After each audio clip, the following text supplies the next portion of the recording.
Siddharth, strictly 3 minutes.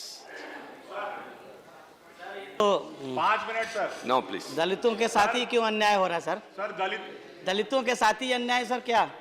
हाँ चलिए बोलिए। माननीय उपसभापति महोदय, धन्यवाद, आपने मुझे केंद्रीय बजट पर बोलने का मौका प्रदान किया। श्रीमान, जैसे ही केंद्रीय बजट सत्र आता है, वैसे ही देश के आम नागरिकों में चर्चा होने लगती है कि आने वाले बजट में उनके लिए क्या होगा। उसका कारण है मानवर भारत में वित्त मंत्री के द्वारा पढ़ा जाने वाला बजट भाषण देश के नाम एक संदेश होता है। इस संदेश से जनता को यह भी पता चलता है कि सरकार की आने वाली वित्तीय वर्ष में आम जनता के प्रति सोच क्या है। जहां तक वर्ष 2018-19 के बजट की बात है, इस बजट से को भले ही सरकार के चाटुकारिता करने वाले आर्थिक विशेषज्ञ इस असंतुलित बजट को संतुलित बता रहे हों, लेकिन वास्तव में ये बजट गरीबों, मजदूरों, किसानों, छात्रों, नौजवानों, बेरोजगारों और उसमें भी खासकर दलितों और आदिवासियों के लिए इस बजट में कोई खास प्रावधान करने का काम नहीं किया गया। किसानों से लेकर के महिलाओं की स्थिति तक इस सदन के वरिष्ठ सदस्यों ने सरकार को चेताने का काम किया।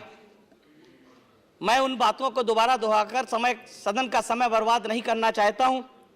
मैं इस बजट में अपने अल्प समय में, चूंकि मैं दलित समाज से ताल्लुक रखता हूं, एक साधारण से दलित परिवार में पैदा होकर के देश के सर्वोच्च सदन में मुझे बहुजन समाज पार्टी की राष्ट्रीय अध्यक्ष आदरणीय बहन से मौका मिला है, तो मैं इस बजट में जो दलितों और आदिवासियों के उत्थान की बात कहीं दिखाई नहीं देती, उसके संबंध में सरकार से कुछ बातें जानना चाहता हूं कि आखिर सरकार ने लगातार जब 2014-15 में पहला अपना आम बजट पेश किया था,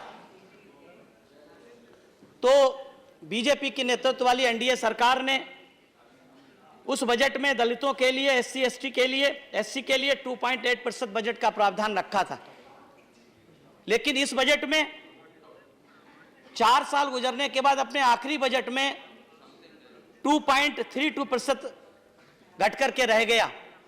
क्या 4 साल में दलितों की तरक्की हो गई या फिर आबादी कम हो गई? आज तक ये प्रश्न हमारे दिमाग में बजट प्रस्तुत होने के बाद अभी तक अनुत्तरित है कि सरकार ने इस संबंध में क्या किया है। मानवर भोजन और पानी और ऑक्सीजन की तरह मानव जीवन के लिए गर्मा और सम्मान जरूरी होता है, लेकिन इस बजट में अगर हम पूरे प्रावधानों को देखें तो इस बजट में कहीं भी दलितों के लिए मानवर सम्मान से जीने लायक व्यवस्था करने का काम नहीं किया गया है। इस यूनियन बजट में अब मैं सिर्फ 2 ही बातें कहकर के अपनी बात समाप्त कर दूंगा, क्योंकि समय आपने 3 मिनट स्ट्रिक्टली कहा है और मैं अनुशासित पार्टी का अनुशासित सिपाही हूं, इसलिए मैं बस आधा मिनट में अपनी 30 सेकंड अपनी बात समाप्त कर रहा हूं कि कम से कम सरकार, माननीय वित्त मंत्री जी यहाँ पर बैठे हैं सर, कम से कम मैं वित्त मंत्री जी से ये चाहूंगा कि फंड आवंटन जो दलितों के लिए हो, आदिवासियों के लिए हो, वो ऐसी नीति बनाई जाए जो प्लान नॉन प्लान के विलय में जो झूल रही है उसे हटाकर के आवश्यक कानूनी रूप दिया जाए, क्योंकि नॉन प्लान और नॉन प्लान के चक्कर में नॉन प्लान के चक्कर में जो दलितों आदिवासियों के लिए बजट दिया जाता है वो एक तरह से सरकार की दया पर निर्भर है मानवर।